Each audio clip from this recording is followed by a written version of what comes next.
Us. Us. Quick tutorial, guys. Brazilian Jiu-Jitsu, like I promised. What I want to talk about today is the Gable grip, right?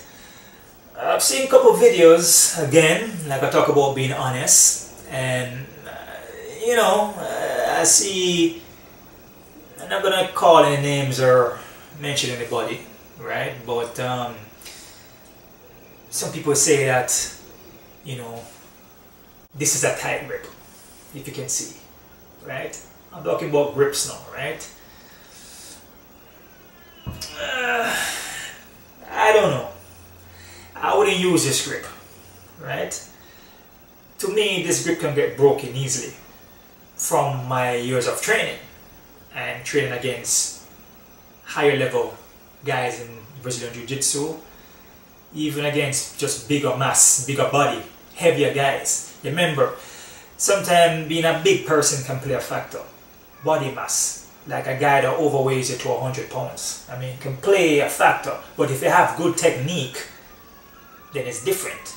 If the guy just relying on being big alone, and you're going up against a guy that has good technique, you're going to be in problems. The guy with the good technique, most of the time, should win, in my opinion.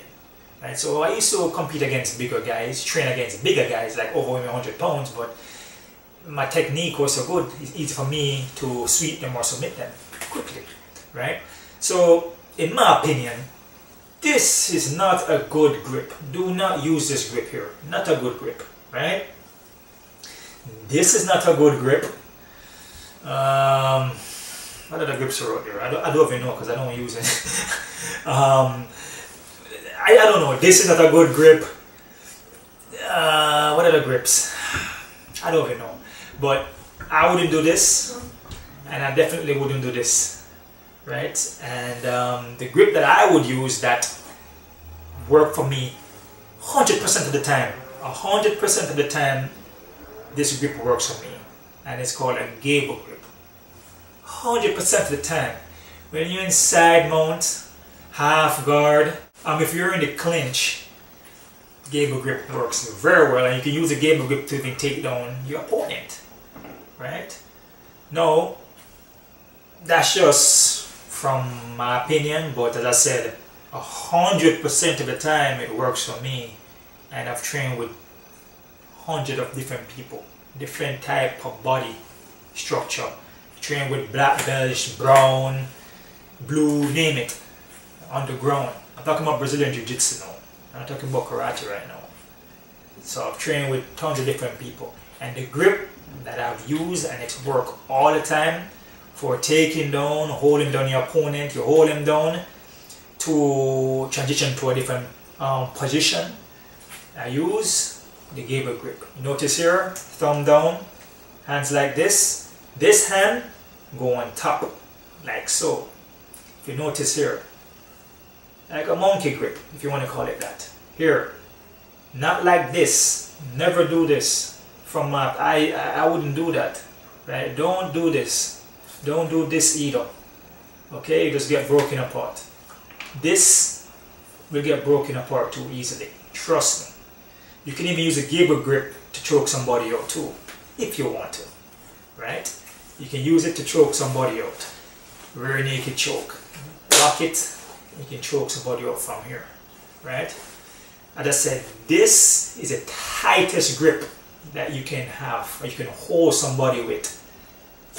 Under, lock, tuck your chin in, keep your hips flat, and hold your opponent down, and from here, you can transition. You can hold them here, they don't have no movement. Sometimes you hold somebody down like that and they can't get out, they start to worry, they start to, damn, I overweigh this guy over 100 pounds and he's like holding me down and I can't get out. Because it's a technique you're using. It's not the strength, no guys, it's the technique. Here, lock.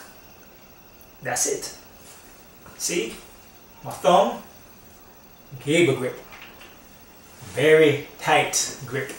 My opinion is the tightest hold you can hold somebody with. Trust me on that. I've used this for years and it works all the time. So like I said, seeing a couple videos here and there that, you know, guys talking about holding like this, finger thumbs out, you know, holding like so. You know, the rest of them I don't know, because I don't use those grips. Now there's gi chokes you can do where you can use the gi and get a good grip, but then that's gi though. You can use that no gi also, but again, you can use it on the street if you ever get in a confrontation. You can grab the person clothes or jacket or whatever, but gi holds and gi chokes is a whole different kind of thing too. So that's a whole different thing. You have to train consistently to understand that, right? But usually when you're rolling and you get a good grip on that gi all the way up here, and you pull that bad boy down, and you grab this other side and you pull that bad boy down, and if you should just twist a little bit, you're gonna go to sleep. Or if you lock up the arm and go for an arm bar or a triangle or omoplata or name it, you're gonna go, your arm's gonna go. You understand what I'm saying? That's the beauty about the gi, which I love training gi, because when you train the gi, you get better understanding of the ground. When you train with the lapel, gi, so forth, build up your technique. So when you're grabbing,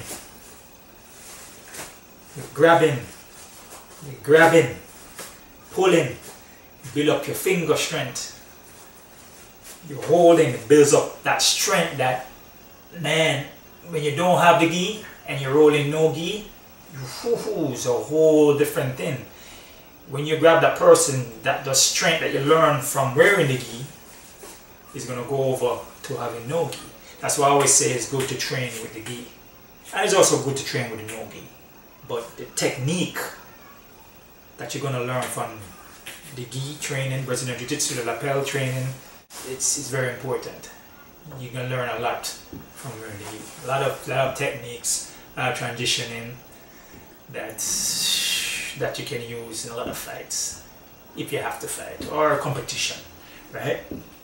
One thing about me when I train in Brazilian Jiu-Jitsu, sometimes you have a lot of technique, just like any other martial arts style out there, that might not work, right, as well against somebody, right? Because it all depends on who you're competing with. Like you might have a guy that overweighs you by 100 pounds. There's certain transitions that you do with him that's just not going to work. But again, it all depends on the person that's doing that transition though. So what I used to do, I would break down all my techniques that I used to do. So if somebody, you know, is in my guard, I do the quickest technique to get rid of him quick, right? I wouldn't try to play around too much by going under the leg, grabbing on the leg, butterflying, trying to sweep. But you're going through like 5-6 moves before you can get to that move you're trying to look for. I would just go for 1-2 quick moves, and then that would be it. Either I submit you or I sweep you real quick from being in my guard, as I said, or submit you. So I always train on executing the quickest movement, straightforward, take seconds, just like my karate. I was trying to do the quickest movement to get you out of there, right? Now, if that's not happening for me, that's when I go into maybe working the transitions, or I go for holds, or tie up, or my Gable gripping, trying to, you know, get a little time to rest or so forth, and try to find a different transition or different technique to finish my opponent. So that's it, guys, and I will make more of these videos. And like I said, the strongest hold you can use is your Gable grip, and the only way you're gonna know this, if you train consistently. You train consistently with different people, different body types, and you go through the grind, right?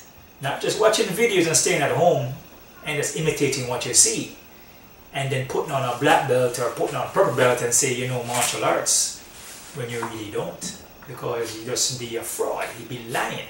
You have to be honest, and not just training with ordinary Joe, regular Joe, just on the sidewalk that don't know nothing, and you're beating him up, or you're winning all the time, and you know you feel good. Oh man, I can kick this guy's ass, man. It's easy. You gotta train with people that's gonna give you that resistance, because that's the only way you're gonna learn and get to that next level. You can't get to a level if you have no resistance or you're not being pushed. So when you face somebody that's going to give you resistance, you're going to break because you never had that before. You don't know what it feels like to get grinded on and get pushed to where you freaking, you know, your heart going to bust out your chest, or your hands are tired, your legs are tired, and you have nothing else to give, and you're just trying to find whatever inside to keep going. If you never had that before, then you don't know what real training is. So you need to go through the grind, man. So you guys can keep on kicking, and I will be making more of these videos, and look forward to them, huh?